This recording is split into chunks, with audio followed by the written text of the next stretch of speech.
జనం రావటం అనేది పార్టీ మీద డిపెండ్ అయి ఉండదండి. అంటే తరలించవచ్చు, లేకపోతే వ్యక్తిగతంగా అభిమానం ఉండొచ్చు. ఎందుకంటే అంతకుముందు చిరంజీవి పొలిటికల్ మీటింగ్స్ పెట్టినప్పుడు లక్షల మంది, కోట్ల మంది వచ్చారు.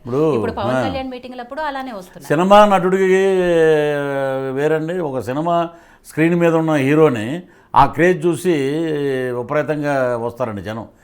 సినిమా హీరో వచ్చారండి అని చూస్తారండి. తర్వాత ఓటింగ్ దగ్గరికి వచ్చేటప్పటికి ఆ శాతం ఉండదండి. చంద్రబాబు గారి మీటింగ్కి గతంలో ఇప్పుడు మేము చూసిన ఎలక్షన్లు అన్నీ చూస్తే చంద్రబాబు గారు ఏ రకంగా అనేకమైన కలయికలు రాష్ట్రంలో ఉన్న మేనిఫెస్టోలో ఉన్న 600 హామీల్లో ఒక్క హామీ కూడా నెరవేర్చకుండా ఒక ఇసుక దగ్గర నుంచి కొండల దగ్గర నుంచి అన్నీ దోచుకుంటూ స్వప్రయోజనాల కోసం చేసుకుంటున్నారే తప్ప ఈ రోజున ప్రతి కామన్ ఈనాడు పేపర్ పెట్టాక ఎంత చేంజ్ వచ్చిందో జనాల్లో పేపర్ చదివాక. రామారావు గారు ఫస్ట్ టైం పాలిటిక్స్లోకి వచ్చినప్పుడు ఒక ఉధృతంగా జరిగిందండి మార్పు. ఆ మార్పు ఈరోజు జనాలు కోరుకుంటున్నారండి ఆంధ్రప్రదేశ్లో.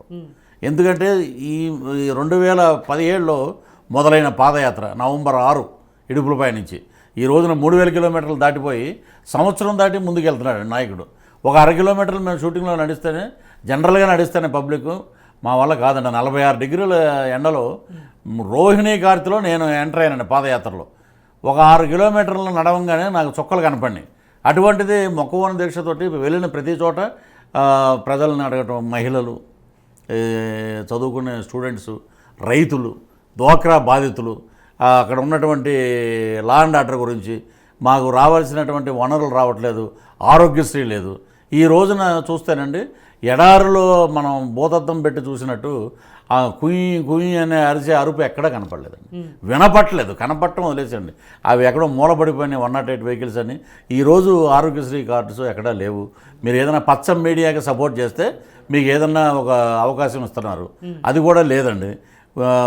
ఫీజు రియంబర్స్మెంట్ లేదు, రైతులకు రుణమాఫీలు లేవు, డ్వాక్రా గ్రూపులన్నీ భ్రష్టు పట్టించేశారు, మహిళల పట్ల దౌర్జన్యాలు పెరిగినాయి. ఇవన్నీ ఒక ప్రభుత్వానికి ఇన్ని వ్యతిరేకాలు ఉన్నాయండి వెనకాల. వీళ్ళు అనుకున్నట్టు మేము నీతి, నిజాయితీ, విశ్వసనీయతకి, విలువలకి ఓట్లేయండి అని అంటారండి. ప్రజలు మొత్తం చూస్తున్నారండి. ఈ రోజున ముక్త కంఠంతో కేసీఆర్ గారు ఇక్కడ చేసిన ఘన విజయానికి ఆంధ్రప్రదేశ్లో హోర్డింగ్స్ పెట్టడం ఏంటండి? చెప్పండి. ఎక్కడైనా అసలు మనం ఏ రోజు కూడా ఒక ప్రతిపక్ష పార్టీ కానివ్వండి, ఒక రూలింగ్లో ఉన్న నాయకుడి గురించి వేరే స్టేట్లో బ్యానర్స్ కట్టారు. 10-15 లక్షల రూపాయల బాణసంచా కాల్చారండి మెయిన్ సెంటర్స్లో.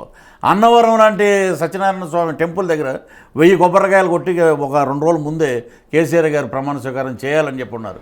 మరి ఈ వ్యతిరేకత ఇక్కడి నుంచి కాదండి, బయట నుంచి కూడా ఇక్కడికి వచ్చింది. అది హలో, మిమ్మల్నే యోయో టీవీ యాప్ డౌన్లోడ్ చేసుకున్నారా? ఇంకా లేదా? మీ యాప్ స్టోర్ కి వెళ్ళి వెంటనే డౌన్లోడ్ చేసుకోండి. ఈ వీడియో గనుక మీకు నచ్చినట్లయితే లైక్ చేయండి, షేర్ చేయండి అండ్ సబ్స్క్రైబ్ చేయండి.